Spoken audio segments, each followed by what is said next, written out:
Junior. The Partial Breakaway Podcast with your hosts Nick and Junior and producer Vince, bringing you elite fantasy hockey information to help you win your fantasy leagues and win at life.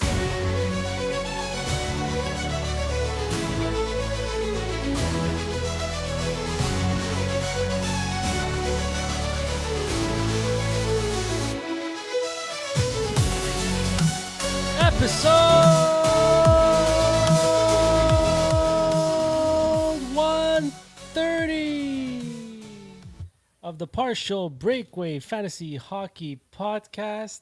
Nick is nodding his head. I'm not sure what's going on there, but welcome to a new episode of the Partial Breakaway Fantasy Hockey Podcast, where the sky is falling in Toronto and the sun is rising in Montreal. What an eventful week it was in Eastern Canada. How you guys doing? Christmas is around the corner. We're here. Yeah, we've made it this far. We're still alive. Unfortunately, we're not in the same room again because if we were in the studio that is damaged by water, at least we would have had producer Vince on the roadcaster being able to lower the volume properly and not make you sound like you're not loud enough. Well, Look at Nick giving me a compliment. Jesus, Murphy. Oh, I mean, it took you. How long did it take you to actually learn that roadcaster? he A still while, hasn't fully a while, learned. and now when I finally almost got it fully learned, it decides that water Yeah, was gonna go Yeah, in it. and So it's yeah. gonna be like this for a little while still. So We're uh, missing our equipment, that's for sure. I'll do my best to do my best with what we have. Guys, it was a very eventful week in the NHL this week between trades, um, disappointing teams, coaches and captains not getting along, goalies getting their first shutouts, rookies scoring their first goals, Goalie's getting injured. goalies come back from injury. Like honestly, there's so much to talk about. I think this should be one hell of an episode. Shall we start right? Shall we get right into it? I think we should get right into it Nick, you know and what we're follow, missing? like, no, follow, like, prescribe, no subscribe. prescribe, Yeah, yeah, prescribe a like. prescribe a like. We could use the likes. No, Nick, before we move on, I was just saying, Yeah, like, you haven't been doing your usual intros. you're absolutely right. I think I'm discombobulated a bit by this virtual thing that we're doing now as opposed to in the studio. So uh, either way, I'm hoping that it's still going to be a good episode, even without my lovely intro to start it. The less you talk, the better this episode will be. The whole point of this is so we talk. I don't think Vince understands the point of a podcast yet, but Ah, he'll get there. He'll get there. all right, here we go. I am the host of the Odd Man Rush today, where we take news and notes and trends of the NHL and turn them into 30-second takes. But these trends today will not take 30 seconds. They will take even more than 3 minutes. I can guarantee you that. So let's start off with fire. 'Twas the night before NHL holiday trade freeze when all through the house not a creature was stirring, not even a mouse. We have a trade to announce.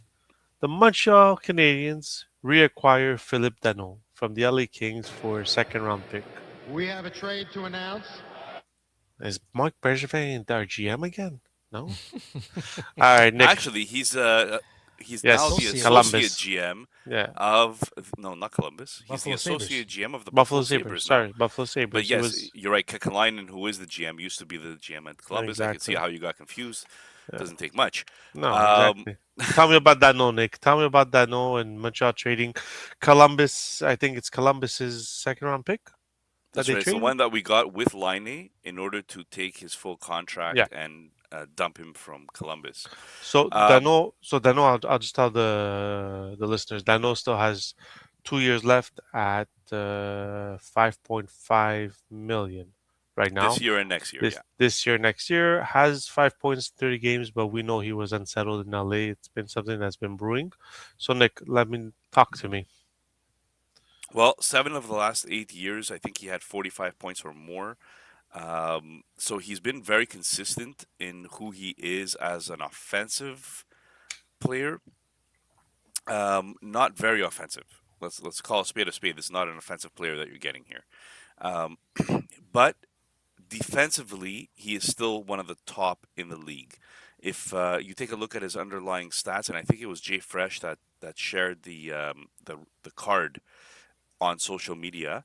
Um, Basically, Dano was still one of the top defensive forwards. Even this year that he wasn't putting up points, he was still one of the top defensive forwards in the league on 5-on-5. Still a pretty good face-off man, 53% on the face-off.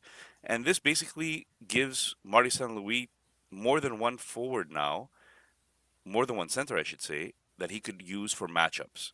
So a lot of pressure is off of Nick Suzuki with this trade. And if we're looking at the center market that has been almost non-existent, there's not a lot of centers that are available out there. Mhm. A second round pick is pretty fair value for a center who might be 34 years old and no retention from LA, by the way. So the whole 5.5 is on Montreal's books. Junior, what are your thoughts? Yeah, I would have wished it was a third, but I can see the value that LA saw in him, especially the market being so slim at center. Second round pick, it is what it is. The Canadians are at this point, they don't need draft picks. They don't need to actually draft players with them. They're not at that stage of their rebuild anymore.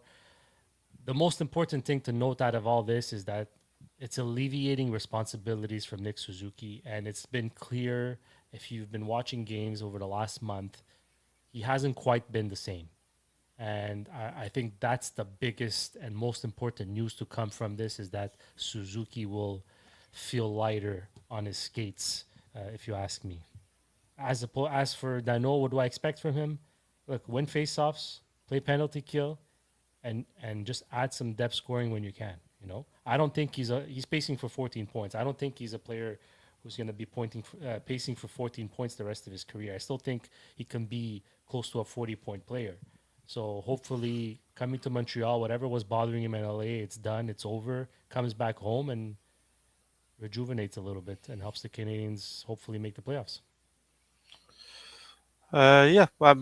Listen, you guys know my opinion. I'm not a fan of the move. I think this says more about Evans and how his struggles this year really, really forced this trade. Because it, I mean, last year they signed Evans to be their number three centerman. I mean, the money he was making. So it was. I think this is more on Evans than anybody else. Dano, I'm not expecting much offensively from Dano. I mean, when he was hitting those 50 points, 40 points, he was getting power play time. He was getting all that. He shouldn't be getting that with Montreal. I mean, he shouldn't be on the power play too in Montreal. You don't put him over Oliver Kapanen on the power play too. So, I mean, he's gonna. The biggest thing is like you guys said. I think Suzuki will benefit from this, and he'll hopefully win faceoffs. Hopefully, he'll reunite with Gallagher. I just find if him and Gallagher are on the same line, it's a little bit of a older, slow line. But I mean, listen, the Habs weren't winning the cup, so it's a. I think this is just a move now and wait till the younger guys can come in and see what they really have. Well, I think it's a bridge. Like this player is a good bridge for when those younger guys are ready, right? Like I know him back. Um, like not even I would say Michael Yeah, Hage. yeah. But I'd be surprised if Philip Dano doesn't get a shot at the second line if that line starts to falter a little bit. So far, Oliver Kapanen has been doing very well, so there's no reason for you to remove Kapanen from that second line. But I wouldn't be surprised if at some point Philip Dano does become that second line center. And I would say second power play. It's very possible. It's very possible. You want to start with the puck on the power play, right? A They 50% guy on the draw, 53% guy on the draw, could be a good fit there. I don't see why not. But we'll see. at at that point you should just resign if that's your your prerogative. Then at that point, you should have just re-signed Christian Dvorak with what he's I doing don't with know. Philly. I mean, like Dvorak, Yeah, but Dvorak was Vorak, you're gonna good, get but him for 4 or 5 years. Dano, you're getting him for 1.5. Yeah, but yeah. So Dvorak Dano's signed a 34. 1 year. So Dvorak, sorry, signed a 1 year contract at $5.4 million with Philadelphia. So Yeah, it's exactly the same Okay. contract. Um, the but he's difference 29. being, but who cares? He's not as good a player. He's never He's been as not good a good player. as Dano. Like how many Yes. points? How many points does Dvorak Dano is have one of the right now? top 10 defensive forwards in the league. Yes, defensive. I'm saying, but you're saying put him on the power play too. You don't put Dano on a power play too. You can't tell me you put You could. If You Dvorak and could. Dano on your team, you don't put Dano over Dvorak on your power play too. When That's when my saying. when everybody's I don't know. healthy and Doc is gonna be coming back after the holidays, your second unit's gonna be something like Kapanen, Doc, Bolduc, Matheson, and Dobson. Like I don't even think there's room for Dano. No, but So Dvorak, Even when like, Lane comes back, if you look Yeah, at that's it. Dvorak's history, this year he's pacing for 57 points, which is great. He's never paced for that before in his career. Um, he paced Dvorak for 33 points, 25 points, 36 points, 48, 45, 45. So Dano has outpointed him throughout his career so far. So yes, Dano is a better player than Dvorak. There's no questions about that, and the But history shows it. but Vince, to your point, like we're comparing him to Dvorak, but the reason they didn't sign Dvorak was because they expected more from Evans, right? Yeah, yeah, Now this move is in consequence of what Evans wasn't providing, and exactly. on top of that, he's a left-handed center, something the yeah. Canadians don't have down the line. So yeah, that's what it comes down to. And we should mention also that Kirby Dak, right? He's just showing that he can't stay healthy at center. If Kirby Dak was healthy right now, I don't know if the Canadians would have made this move, or maybe they still would have because they needed that defensive presence that they don't have right now. Guys, don't forget the Habs are the youngest team in the NHL. Bringing in a Dano who's a veteran presence that could help you out on the face-off circle, that could take some hard minutes away from some of these young guys that are struggling to have consistency. You kind of need that in this team, and I think it showed this year so far. Right, we've But, seen the ups and downs of the Canadians and how they can't maintain leads. They can't protect the lead. yeah, Last 2 minutes of every period, they're letting in goals. These are things that Dano could help with. and don't forget Whereas about the new hook injury either. Newhook injury hurts as well, and he's probably not going to be back this year. Yeah, So Dano is going to be a good fit for now, at least until you have some healthy bodies coming back. Bing. yeah, I'm looking for it. I'm looking for it. There you go. To the second trade that happened right before the freeze. Literally the Mason, 11th hour. yeah, Mason Yeah, Marchman got traded from Seattle to Columbus. Seattle acquired a 2026 fourth round pick and a 2027 second round pick. Junior, what do you think about this move? Is Now that Marchman's out of the team with full of second liners, does his fantasy relevance come back? I mean, he didn't take long to get acclimated to his new team. He scored within what 24 seconds or whatever it was. But he's on a line with Adam Fantilli and Ken Johnson as we speak. He was never really a point producer. Last year, he had a career year. He was huge in the playoffs.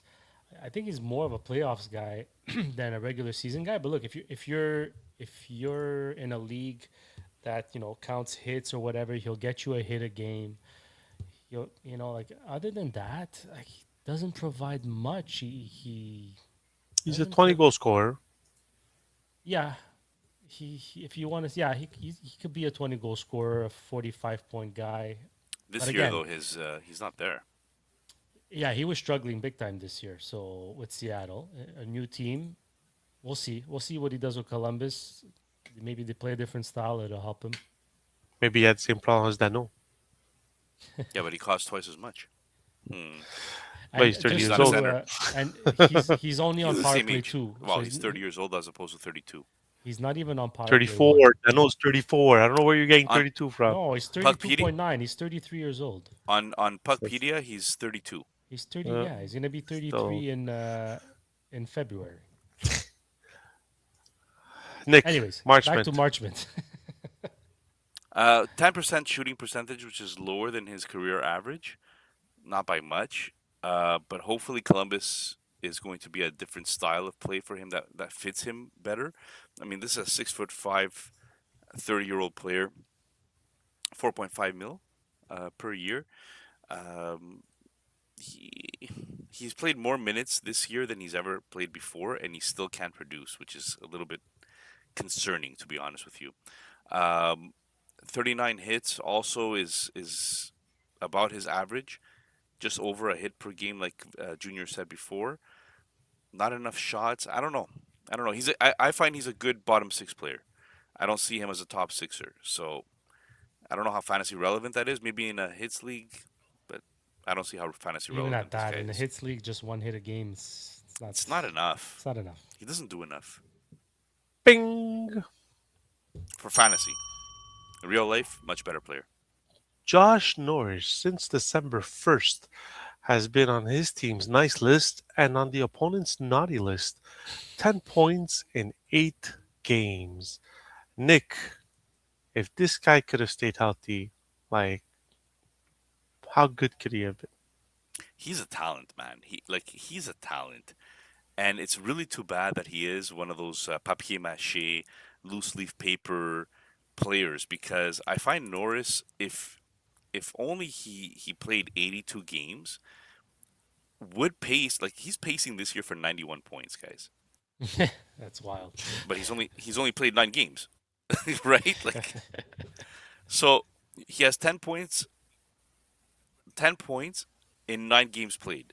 That's that's freaking amazing for Josh Norris.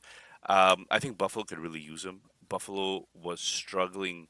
Now they have a brand new general manager. They have Mark Bergevin to come in and save the day and create a Mm-hmm. prospect pool that could really, do something. Yeah.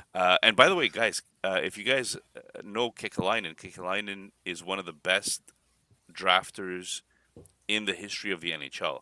He hits on 22% of his draft picks, which is actually almost double other people that are touted as good drafters. So um, I think this is Josh Norris has an opportunity here, especially if he plays with Tage Thompson.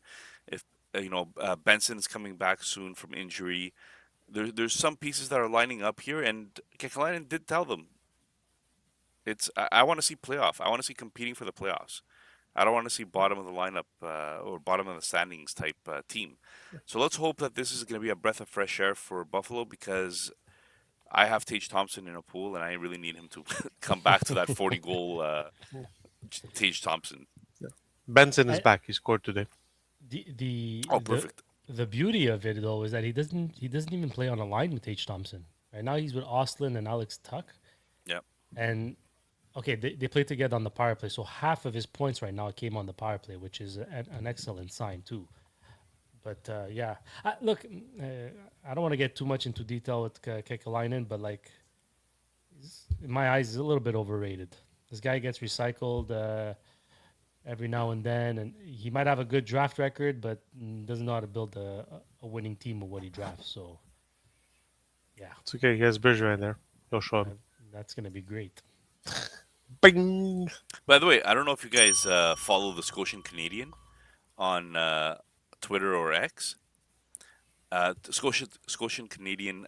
He is somebody that had a YouTube channel. I don't know if he still does. I think he still does have a YouTube channel. I'm gonna try to get him on the show one day. But he was like a Steve Dangle for the Montreal Canadiens. Big Bergevin supporter, by the way. Um, Yeah, Are you sure you want to get him he on? yes, I'm gonna be yes. absent. I'm gonna be absent for that episode. So the reason I want to get him on is because he actually came out and said that half of the core that you see right now is all Bergevin guys.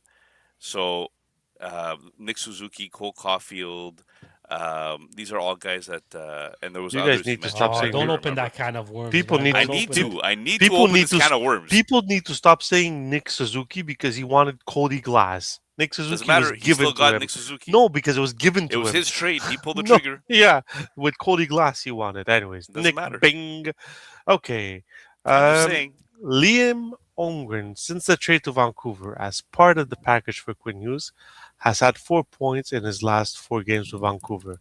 Now, Liam was a first round pick for the Minnesota Wild, so he was just not getting I don't know if he wasn't getting the opportunity or what it was with Minnesota, but it seems with Vancouver, he's found new life. So, Junior, do you think he can keep up?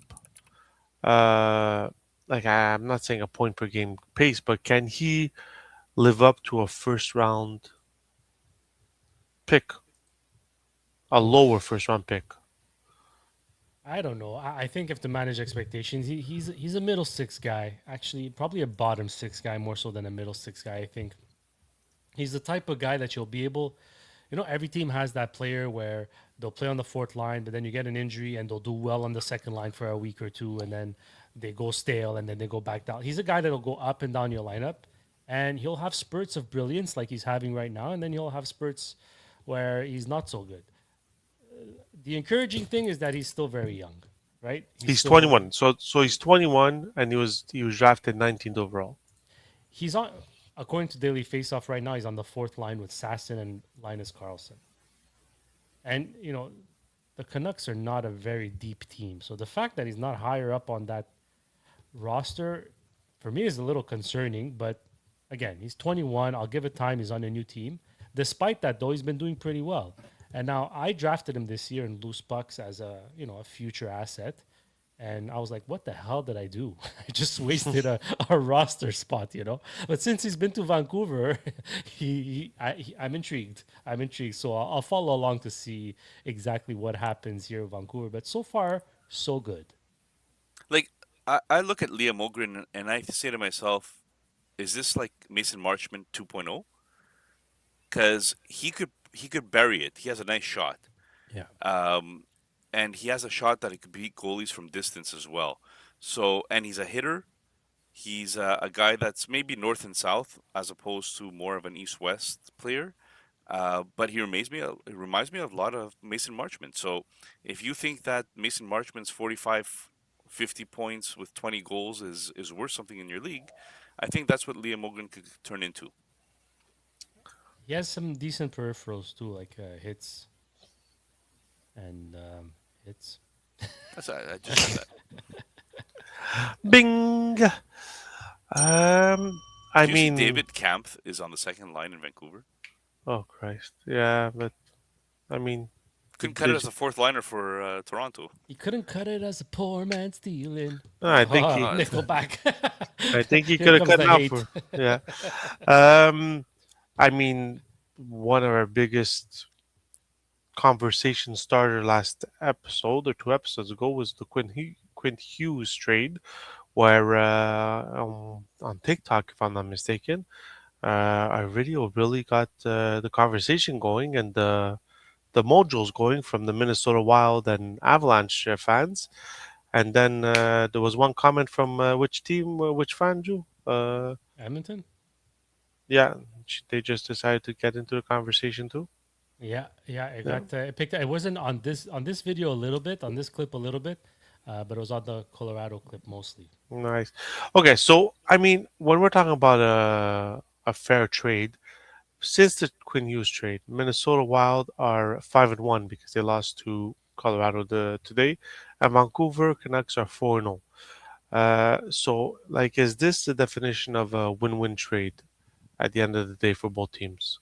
Nick, I mean, I think it's exactly the definition. Vancouver needed a reset. They needed a change.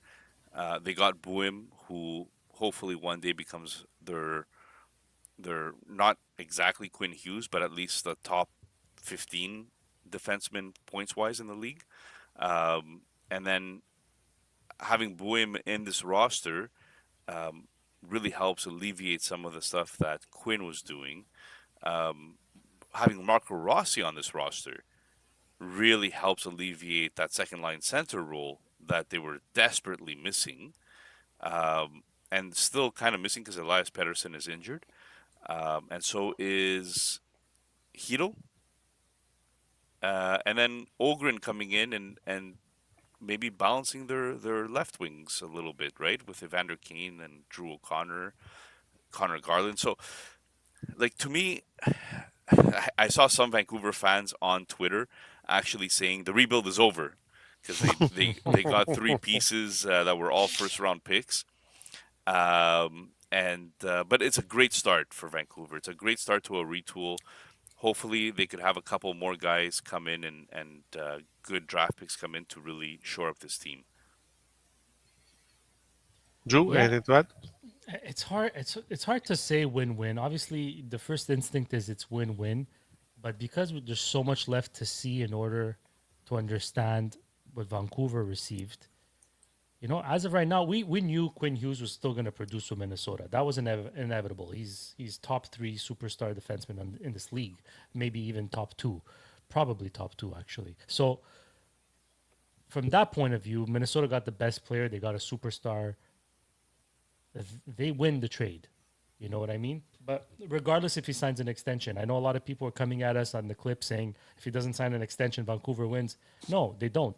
They don't. Minnesota wins because they got a superstar that's going to help them this year and next year. Whatever happens after that happens, but it won't be his fault that Minnesota doesn't win a cup. You know what I mean? As for Vancouver, right now the pieces look great, and I agree. I think Vancouver did a fantastic job of acquiring those pieces. But we'll see. We'll see where it goes from here. Bouillon has to become, like Nick said, that top 15 defenseman, which I think he can be. And Rossi's going to be your middle six guy. I think it's good depth for Pedersen. But if Pedersen doesn't become the Pedersen we know, this team is not going to be as good as people think, right? Pedersen's got to become Pedersen so everybody falls in place. So we'll see where it goes. Bing. Now to the city of brotherly love, or not so much love between these two. I mean, we've all seen the clip of Mitchkov and Rick Tocchet talking, kind of like getting at each other. Mitchkov being a bit annoyed, um, and a lot of teams passed on Mitchkov. That's how he fell with Philly, and now is this the reason why? Now, the only thing I'll say is I think Torella is a much more in your face coach than Tocchet is, and he never got into any confrontations with Torella. So now is this just Tocchet going after Mitchkov to try to get the best out of him, or is this just a marriage that won't last in Philly? Junior? I mean, for those of you who have seen the video, it almost looks like Mishkov is going after Tocchet. Tocchet seems to be a little passive and trying to communicate from like he didn't look like pissed off and yelling at him. You know what I mean? Mishkov looked like Tocchet didn't know what the hell he was talking about. I don't know who that other man was next, if it was the assistant coach or if it's a translator or whatever. But Mishkov tried to seem to be talking more to him than to Tocchet. But look, I'm a big believer of where there's smoke, there's usually some kind of fire. So when these stories come out, it's not out of nowhere someone makes it up and says Mishkov is not a coachable player, Mishkov this. Something it's coming from somewhere. Now, to what extent, that's what you have to evaluate. So I'm not surprised this is happening, but this is also something that won't deter his point production down the line. He's still in his halfway through his second season in the NHL as a young guy. That attitude stuff could get regulated if that's the case right now. So I'm not out on Mishkov. Plus, we have him in DPR. He better turn things around because we paid a lot to get him. We did Nick? pay a lot to get him. Um, Look, he's having a sophomore slump already this year. I mean, he Wait, started what? He's off having what? What? a Sorry? sophomore slump. Oh, You know, oh, okay. The Vince Oh, so special. so they do exist, these sophomore slumps. Yes, for non-elite players, they do. Um, no, I'm kidding, Flyers fans. I'm kidding. But definitely a little bit concerning. I mean, not I'm not concerned about him talking to his coach or assistant coach or whatever it is. It's just he came in overweight this training camp. There was comments about him not seeing eye to eye with the last coach, right? Which, and I mean, not a lot of people do see eye to eye with the last coach, Tortorella, in that sense. But you kind of hired a similar coach in Rick Tocchet in the sense that he's very strict and very defensive oriented. Um, you need Michkov to pan out. You need Michkov to work. So to me, let's see how the rest of this season goes. Let's see next season, and I'm expecting him to score to be a regular 35 to 40 goal scorer in this league. I just don't know how much of a superstar he will be, and I think that's going to hurt us in DPR because we did pay a lot to get him. Bing! To another Oh, disgruntled baby. superstar and coach, Barubi's comments after a loss was he blamed the struggles on mental lapses and poor decision making, saying the team needs to get over it and make better decisions through the game. His captain, Austin Matthews, came with a few comments after that, saying, I think mentally we're fine. As shitty as it is losing, I thought the process was better. We had good energy all night. The process is something we can take and move forward. I mean, if you take these three comments that Matthew takes, it kind of contradicts what Barubi was saying. So, like, is there smoke here? Like Junior says, Nick? Is there smoke like somebody smoking up, or is there smoke like Is there smoke like something's gonna happen in Toronto very soon? I don't think Toronto fans are very happy. I think Steve Dangle is going to have an aneurysm soon. Um, I think that, like all jokes aside, this is not the way that they were expecting this season to play out so far. Um, at the end of the day, the goal is to make the playoffs, and as long as the Maple Leafs make the playoffs, everything else is going to be fine because they are built a little bit for the playoffs. But let's be honest, it's a little bit of a boring system with Berube. It's not that high flying system that you've seen before. Stolars is not the Stolars of last year. He got injured as well, but he wasn't playing very well to begin with.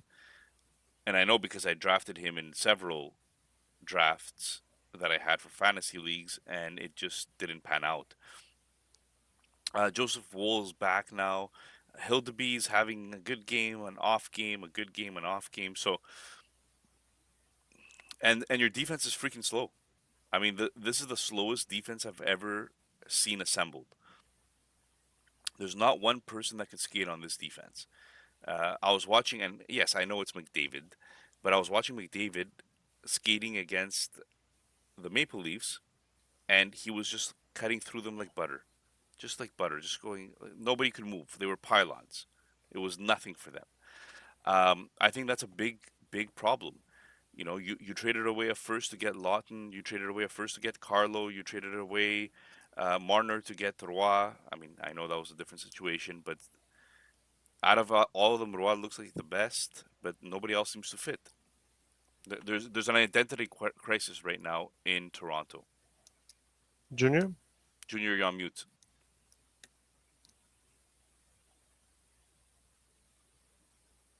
Nope. Oh, yeah. Look at that.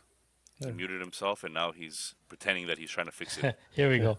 I was gonna say, yeah, the identity crisis is that their best player is one of their worst players, and you know what? William Nylander's pacing for 95 points. Pretty good, pretty good. Matthew Knies is pacing for 74 points in his fourth year in the league. That's a career best. Pretty damn good. Austin Matthews, old captain, pacing for 63 points. Worst pace in his career, worse than his rookie year, which was 69. You know what? I think it's time to put up or shut up for Austin Matthews because he's the one guy that's been there from the beginning. They stripped off the captaincy from John Tavares and gave it to Austin Matthews. First of all, anytime that happens, something's definitely wrong in your room. Definitely wrong in your room. And they give it to possibly the worst guy there was to give it to. Then on top of that, you get rid of your 100-point player. But now the problem is beyond getting rid of Marner. I think Marner, the whole Marner thing is just a cherry on top of the cake for Toronto Maple Leafs haters. There's a deep problem in Toronto, and they're gonna have no choice to blow this up.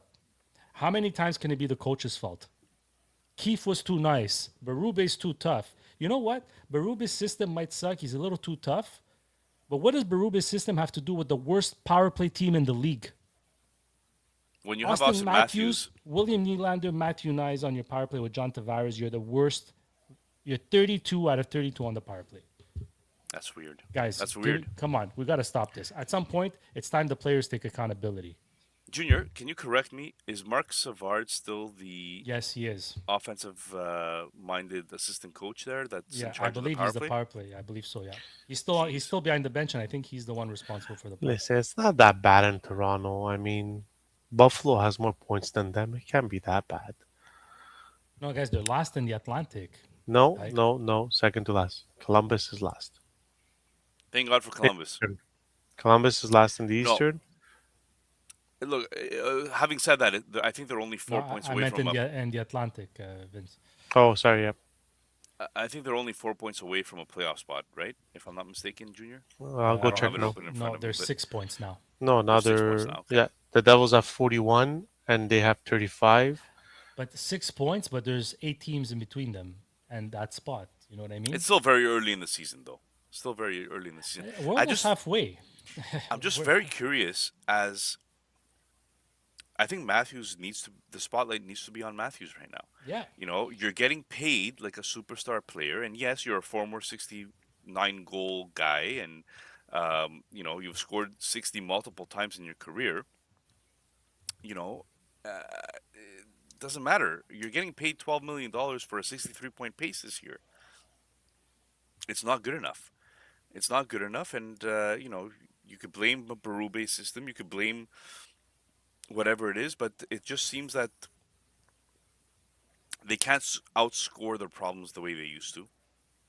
Well, they can barely score. And with if Matthews is not on at all times, they can't score. I don't know if you touched on it earlier, Nick, but Brad Treliving completely destroyed this team.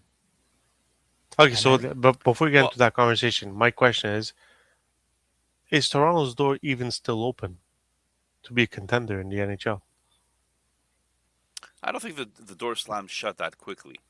I understand what you're saying, but like it's still 30 games into the season. I want to 35. before I whatever. I wanted to see a little bit more before I say the door is slamming shut here.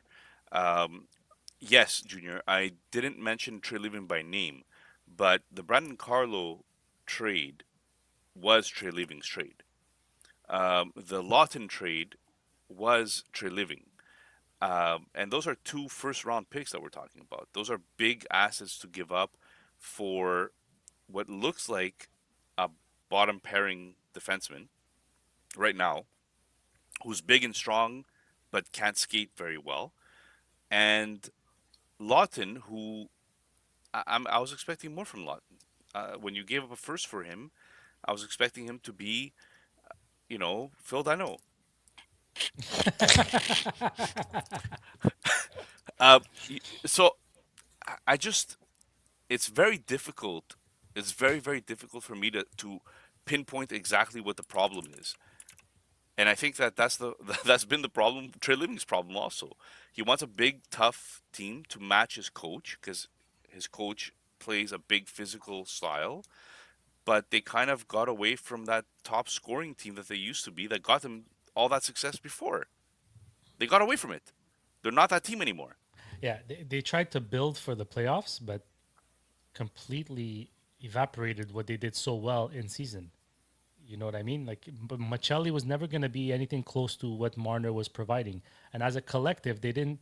Those guys that they brought in with that cap that they saved, there was no way that was gonna be any equivalent to how they were last year. It's a really big piece they lost. And Junior, You Junior, know, I'm not interrupting just to interrupt.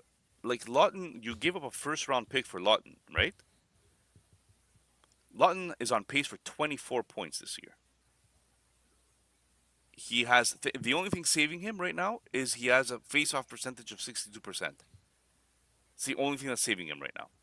Other than that, he's just not panning out.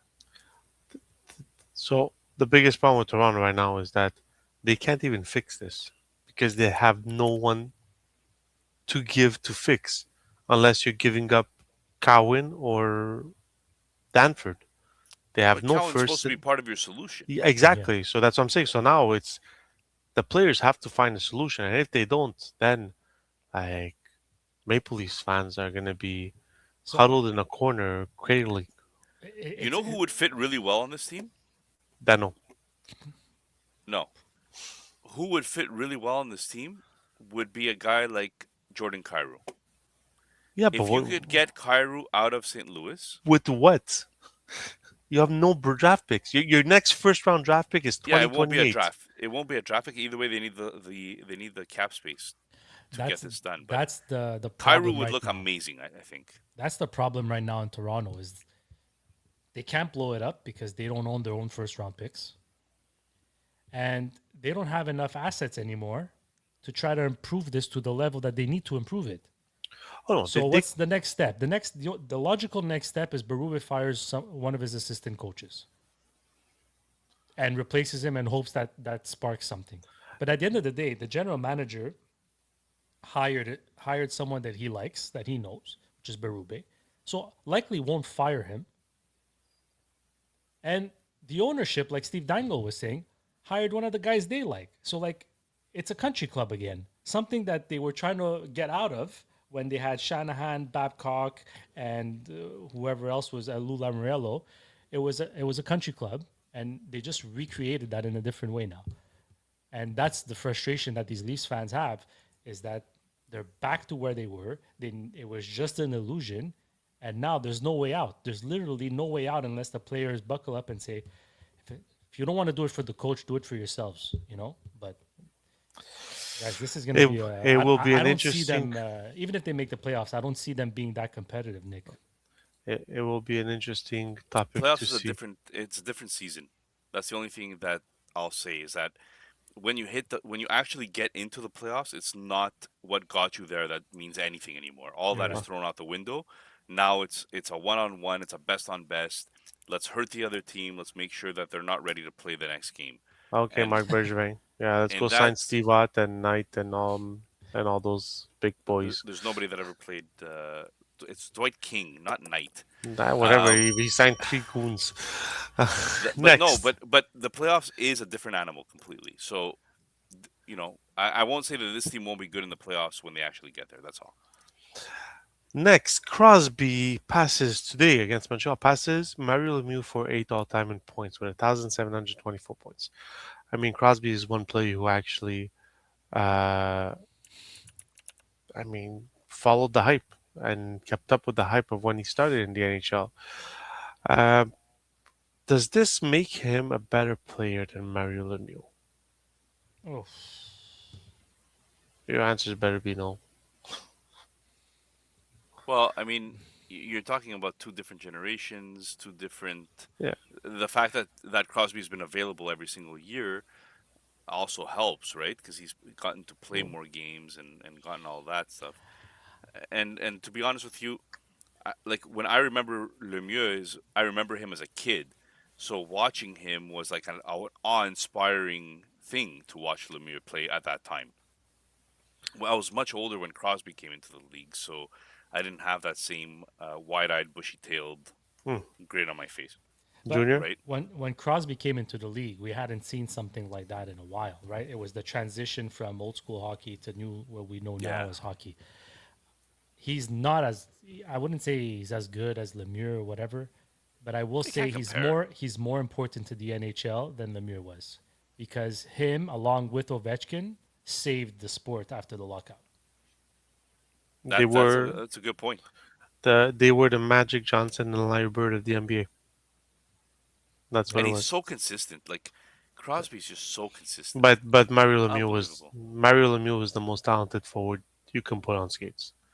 Gretzky was the best player of all time in the NHL, but Mario Lemieux, talent wise, that was the most talented player you can see That'll on be one of the skates. biggest mysteries that would stay unsolved. Is if Exactly. Lemieux was healthy enough, would he have competed with the Gretzky numbers? Yeah. All right, so let's put these two together. Jacob Fowler gets his first shutout with Montreal Canadiens. Between Dobish, Montembeault, and Fowler, who is the odd man out? I Nick. think. Oh, Oh, Junior, sorry. go. I think Go, it's June. Fowler. I think it ends up being Fowler. I don't think Fowler is there yet to take that spot unless they make a trade. He's the easiest one to send down, go play in the AHL, and go go do what you were doing, being one the best goalie in the AHL. The fact that he's doing well, I think the objective they had in mind, the organization to bring him up, has worked so far, at least with Dobesh. So it was to create a spark, get the team back playing a well structured game, allow time for the other goalies to find their game. Now, Montembeault was finally called up from his conditioning stint. He's going to join the team on Tuesday, although it seems likely that Fowler will get that start. If I had to guess, and there's no trades done, it's going to be Fowler, I think, the odd man out. Nick? I think whoever wins stays. This is a team that's trying to make the playoffs. They're not a team that's ready to, oh, I don't want to hurt any feelings for Jacob Dobish, or I don't want to hurt any feelings for Sam Montembeault. I need wins. So whoever's winning stays. And right now, Jacob Fowler has had a very good start to his NHL career. I think he's at 915 in 3 games played. I think he's 915 his average, and he has one shutout in 3 games played. He looks very calm in the net. Is it too quick?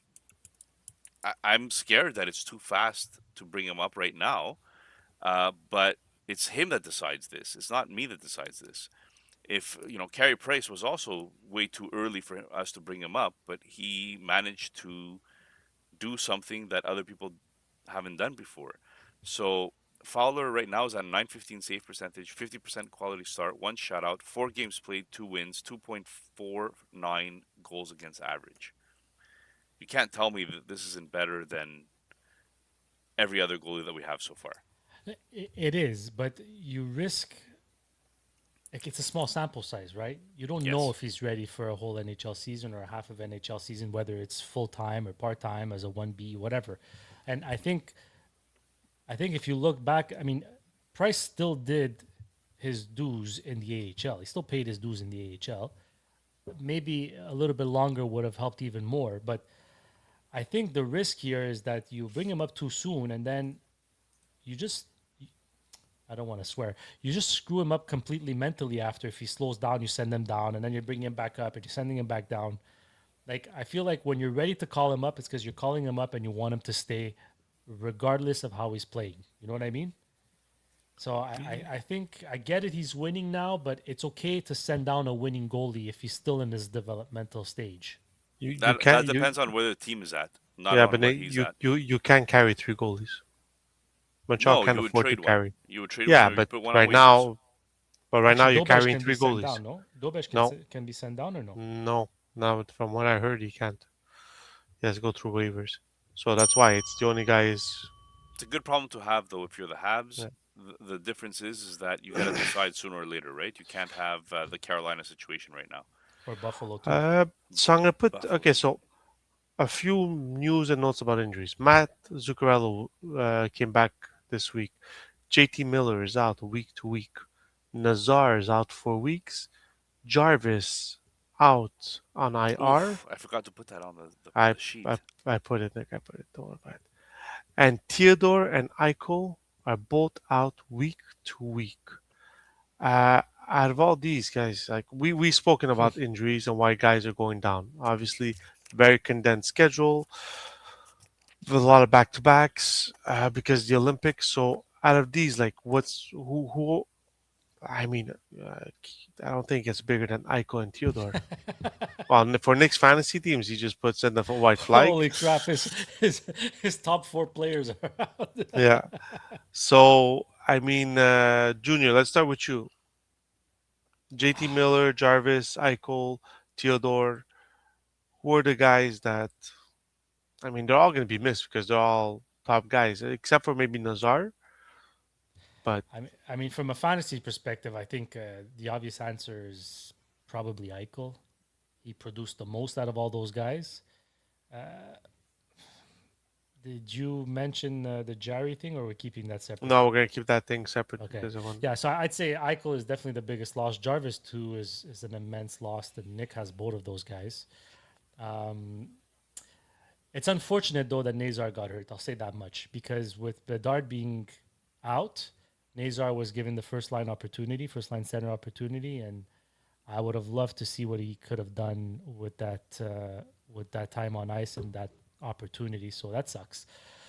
But yeah, look, Theodore again. Look, he was on and off the first power play. He hasn't quite been himself yet, and JT Miller plays for the Rangers, so that doesn't really matter. Nick, You know, Zuccarello has 14 points in 17 games. mm, That's quite impressive for a 38-year-old player. First line with Hartman and Kaprizov. Yeah, quite impressive. So um, I'm selling him in Lava. Whoever wants. Um, but other than that, no. It's gonna hurt. Like I'm expecting Jackson Blake. Thank God I have him in LPHL, but I'm expecting him to take a step forward and have a little bit more opportunity.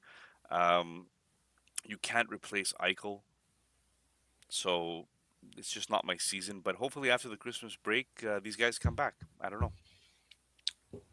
big. And JT Miller just hasn't produced. Mm, Nobody in New York has really done much. yeah, JT Miller was starting to pick it up finally, but Yeah, too bad. but then everybody put them in the Pebble League, and you got hurt. That's what it is. Tristan Jarry finally got traded to Edmonton. Had a good showing, and now is hurt. Um, Pickard was in nets yesterday. Didn't look so well. They called up Ingram. Ingram's in nets today, I think, against Vegas. They're winning 4-3. Is this Ingram's opportunity to show that he could still be an NHL goalie, Nick? I think it's his opportunity. Whether he does it or not, that's going to be a whole different conversation. But it's his opportunity to actually showcase what he has. We've mentioned his stats before. They were actually pretty similar to Skinner's Mm-hmm. career wise. So I don't know. He did have some good runs that got me excited for his trajectory. And then he entered the substance abuse program. So he missed some time and just came back from that and some conditioning stints in the AHL, I guess. But I just don't know what to expect from him moving forward. Is he another Skinner or is he better? He's gonna get his opportunity because Tristan, from what we're hearing, Tristan Jarry is out at least a few weeks right now, and they have no other goalie to call up. So it's it's him and Pickard right now. So and if he wins against Vegas, he'll probably get the next start for Edmonton. Junior. Yeah, he won't have a better opportunity than this because the last thing the Oilers want to do is go trade for another goalie, right? Mm-hmm. The solution has to be within until Jerry comes back. And look, at 24 saves on 27 shots against the Vegas Golden Knights could be worse, right? So we'll see. We'll see how it goes. I'm not holding my breath though in starting him in fantasy leagues. You know what I mean? I'm not there yet. Well, you know, I'm putting him on the block as soon as he wins his first game. It's like all Uh, those GMs that put the Rangers players in their starting yeah, lineup for all week because they played 5 games. yeah, that was us. Okay, Chernisov for San Jose was in the AHL, got called up to the NHL team. 3 points in his only 3 games, and Colin Graff also in San Jose, 6 points in the last 4 games. I mean, these are all young players for San Jose. Is the rebuild? How good is the rebuild looking right now, Junior? Their rebuild is looking good. I mean, anytime you have Macklin Celebrini, your rebuild's fantastic. Let's be honest. Will Smith, Celebrini are the focal point, right? They have Sam Dickinson. They have Askarov. So like they're starting really to assemble something really good. Chernyshov, I think, is gonna end up being a middle six player, middle six winger. He's doing well right now. Um, and Graf was, I think he was signed as a college free agent. So I don't even know if he was drafted. Maybe you guys could double check that. Um, yeah, I think these are guys that they'll go up and down the lineup, but I don't think they're staples in terms of point production down the line. I think Chernyshov has a higher upside for sure though over Graf. Yeah, Graf was a college sign. He wasn't drafted. Nick?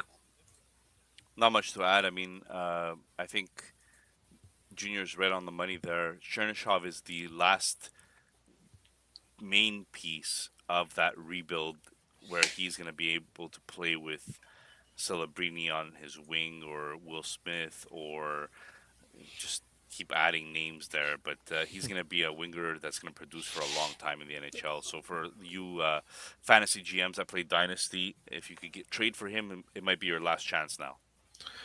They're both playing with Celebrini right now on the first line, so it'll be interesting to see. Finally, last one, Jonathan Berggren, who was traded from Detroit earlier in the year to St. Louis, seems like he's coming into I don't even know what the word to use, but 25 years old, and it finally seems like he's showing some steadiness in the NHL. He's playing with Robert Thomas and Buchnevich on the first line. Nick, what can you tell us? Um, he was pretty much left for dead in Detroit. He just didn't fit on that team. I don't know what it was necessarily, but he ever since he's come here, it looks like it's a change of scenery, right? And we've seen this story before, where a change of scenery might actually help him move forward with his career and actually be a decent point getter. If I'm not mistaken, I saw that Berggren had something like he was on pace for 46 points. He has So 10 points in 18 games. right, but he wasn't in Detroit all season, right? So he No, he just joined St. Louis. yeah. Um, so again, I'm kind of seeing him as a maybe second line player, maybe third line player, but middle six moving forward. He's 25 years old, so this is his prime. Like now is the time to do this. Look, he's another player. The Red Wing wasn't good enough for the Red Wings. That's going to excel somewhere else, like Jake Wallman did. Remember when they paid to get rid of Jake Wallman? I think this was a waiver wire acquisition, right? He was put on waivers, acquired by St. Louis. So I'll see. Yeah, middle six. I mean, it's nice though to have that upside. Maybe ride the hand while it's hot and see where it goes. But I don't think you'll have important fantasy relevance down the line. Anytime there is TMZ news in the Odd Man Rush, it always takes a long time. Ladies and gentlemen, that is the Odd Man Rush. Odd Man Rush. Brought to you by Sportura. To our next sponsor, the jaw-dropping moments that make hockey hockey. Experience them all with DraftKings Sportsbooks, an official sports betting partner of the NHL. Missouri listeners, listen up. DraftKings Sportsbook is now live in the Show Me state. New customers, there's one this one's for you. Bet just $5 and if your bet wins, you'll get $200 in bonus bets instantly. Download the DraftKings Sportsbook app and use code THPN. That's code THPN to turn $5 into $200 in bonus bets if your bet wins. In partnership with DraftKings, the crown is yours. Gambling problem? Call 1-800-GAMBLER.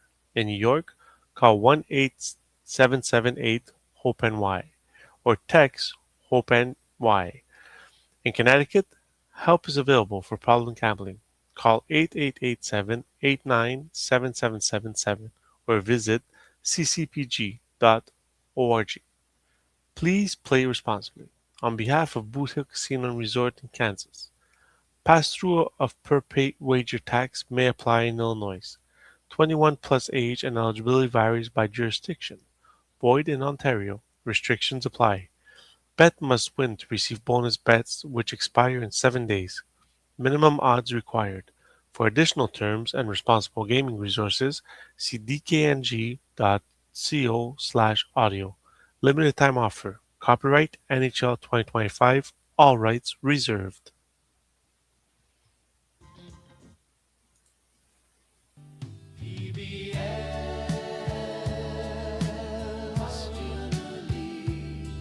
That Nick affectionately calls Pebble, but no one else likes it. Partial breakaway listener. Yeah, another week is in the books in the PBLL Fantasy Hockey League, brought to you by none other than us and Kamish Batista. Nick, just a reminder, you're still on mute. Shout out to Vito P, who's currently first overall in the standings. But I want to point out listener Maverick, who by point 0.6 edged out Dro 22 for the most points in this period. And this is official because the Edmonton Oilers game versus the Vegas Golden Knights just ended. So let's just take a quick look at listener Maverick's team for this week to For give you last week. guys for this last week that just happened, to have an idea of like what his strategy was and if that's something you guys can bank on going into next week. So he had as his centers Macklin Celebrini, Macklin Celebrini, Connor McDavid, who had like 20 points, I think, this week, William Eklund, Brad Marchand, Morgan Geeky, Adrian Kempe, which, by the way, I took him a week too early, Lane Hudson, Matthew Schaefer, and Scott Wedgwood. Now, to give you an idea of how effective his team was, Connor McDavid finished with 10 points, 10.93 fantasy points per game. Okay, so this week he had 43.7 fantasy points. Macklin Celebrini had 25 fantasy points. Brad Marchand, 20.9 fantasy points. And Morgan Geeky just under 20 at 18.6. That's a ridiculous outpour of points from a team. So congratulations to listener Mavericks. And because it was so close by point 0.6, I want to go see Dro's team, Dro 22's team, over the last 7 days here. He also had Celebrini and McDavid. He had Kyle Connor, Kirill Kaprasov, Ivan Demidov, Beckett Seneke, Lane Hudson, Jackson Lacombe, and Dennis Hildeby. Dennis Hildeby finished with zero point 0.4 points. I think the difference here is the goaltending. Other than that, it was really close. Before we move on to the schedules of the week and what we think the strategy should be, I want to point out that because it is Boxing Day this week, we're not going to give you a special discount. We're just going to give you a free prize. Another free merch prize is scheduled for the winner of this next period that starts December 22nd and ends on December 28th. Do your lineups. You have an extra reason to finish first and beat the rest of us. Now, if one of us, me, co-host Nick, or producer Vince, do win, then it'll go to the second best player of that week. We just get bragging rights at that point. All right, going into the schedule. So this is a touchy schedule this week because there are no games whatsoever for anybody on December 24th, December 25th, and December 26th. For obvious reasons, it's the holiday break. So we have games on the 22nd, the 23rd, the 27th, and the 28th. Nobody plays more than 3 games this week. But what you really need to know is that the Utah Mammoth and the Winnipeg Jets only play 1 game. So you might want to stay away from those teams. I'll list you the teams that played 3 games, but at this point, 3 games or 2 games, I'm not sure it should play that much of a difference, especially given that whoever's playing 3 games has an automatic back-to-back. So Chicago, Detroit, LA, the Islanders, the Flyers, the Kraken, the Tampa Bay Lightning, Toronto Maple Leafs play 3 games this week.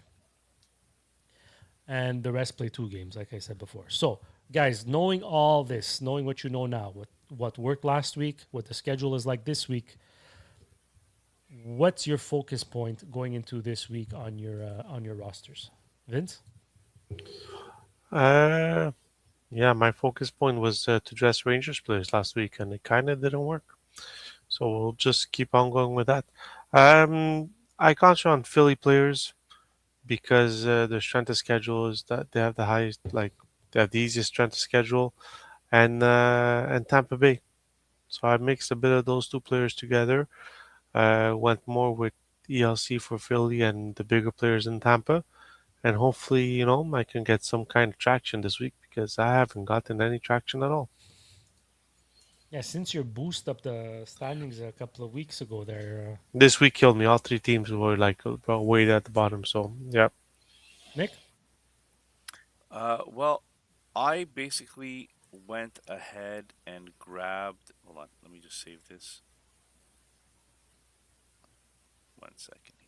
Anyways, I basically went ahead and grabbed a few players that are playing three times, and I focus on guys that are playing three times. Um, Originally, I wanted one of the goalies from Philadelphia because I felt Philadelphia had a weak schedule, but I'm not too sure what's happening with Vladar.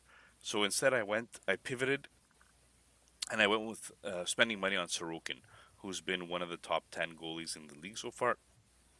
I went with cheap centers in Celebrini and Carlson because they've just been putting up the points no matter what. So I wanted to spend my money somewhere else, and that's why I started looking at guys like um, Lucas Raymond from Detroit. They're playing three times this week. Adrian Kempe is playing three times this week. There's Kevin Fiala playing three times this week. Um, Michkov is playing three times this week. So there's a few players there that I grabbed. As well, Schaefer's on the Islanders. They're playing three times this week. And another defenseman that I grabbed was, I can't remember it by heart now, but I'll let you know in like 2 seconds because I switched teams because I forgot that I had to do the rest of my lineup as well. But yeah, so um, I'm excited. I'm excited for this team. I think this week I'm actually gonna be able to get some points again, and hopefully I get out of the basement. Did you guys take any players that are playing two games only? Yes, Okay. Celebrini and Carlson are both guys that are playing two games this week, um, and they're just super cheap and they're top of the lineup players. So Okay, yeah. I see. for me, that's the way I went. I feel like one of my biggest faults in the last couple of weeks, when we first started, I put an emphasis on goalies, and I feel like it helped because goalies provide a lot Oh, of points. sorry, Go ahead. Darren Radish is the defenseman that I picked Oh yes, with playing Schaefer. three times versus St. Louis, the Panthers, and the Canadians. Yeah, He's been on so fire. this week I want to put that emphasis back on goaltending. I followed Nick's lead for some stupid reason last week, and I took Hildeby, and that backfired big time, especially with Wool coming back. We didn't know that at the time. No, we didn't know that. But this week, the way their schedule plays out is the Anaheim Ducks play on December 22nd, and then they play the first game after the break. So I don't foresee Husso or whoever the backup is at this point in Anaheim playing a game. That's going to be Dostal. That's two low-scoring teams. So give me Dostal as my goaltender there. And where was I? I I think I'm gonna do the stupid thing here.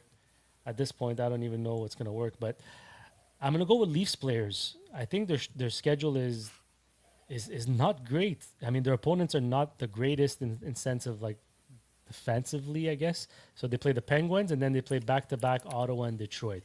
So I think those are all score games that could revive the Toronto Maple Leafs offense. So I'm probably gonna get a guy like Tavares there that only makes 4 point something million, maybe a Nyes. I might stay away from the high contracts to try to fill up the rest of my team. So yeah, that's what I'm thinking going into this week. And I just want to point out two things: that Colorado is playing Utah and the Vegas Golden Knights this week. They only play two games, but I feel like those are two high-scoring games. And the Edmonton Oilers are playing the Battle of Alberta twice this week as well. So that should be an interesting matchup, something to look into if you need like a cheaper contract, like a Hyman at 5 million or Nugent Hopkins. That's power play points anytime they're on the ice, right? So yeah, just a couple of things to look into heading into the week. You guys, anything you want to add before we end this bad boy? Good. Nothing else. And why is Except our because there's free merch that's included, we're probably going to be all in the top 5 points this week. I wouldn't be upset. I wouldn't be upset. Guys, another episode in the books. Like Vince said, it went a little longer than we thought, or not that we thought, but that it usually does. We just want to thank you once again heading into the holiday break. We're very thankful for your support, for your engagement, and just keep liking, subscribing on YouTube. Keep following us on our socials at Partial Break Pod, Instagram, X, TikTok. We do this for fun, and we do it for you guys, but also for us. Like we'll be honest, we love doing this, and we're gonna keep doing it until we're blue in the face. Whether you're 100 people, 1,000 people, a million, the billions, or the trillions, like Vince likes to say. So thank you and happy holidays from my behalf. And maybe the guys want to add something. Guys, of their own. spend time with your family, spend time with your loved ones. It's a very important. Um, be safe. Don't drink and drive. There's a lot of people on the roads that are going to be coming back from parties this week, so just be careful out there.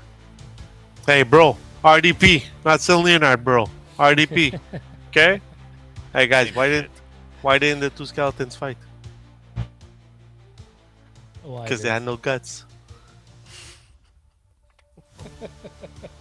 It's still better. It's better than last week's. It's better than week's last were week. I'll horrible. give you that one too, Vince. Jeez. Have a good week, everybody, and good luck. Happy holidays. Happy holidays, guys. Stay safe.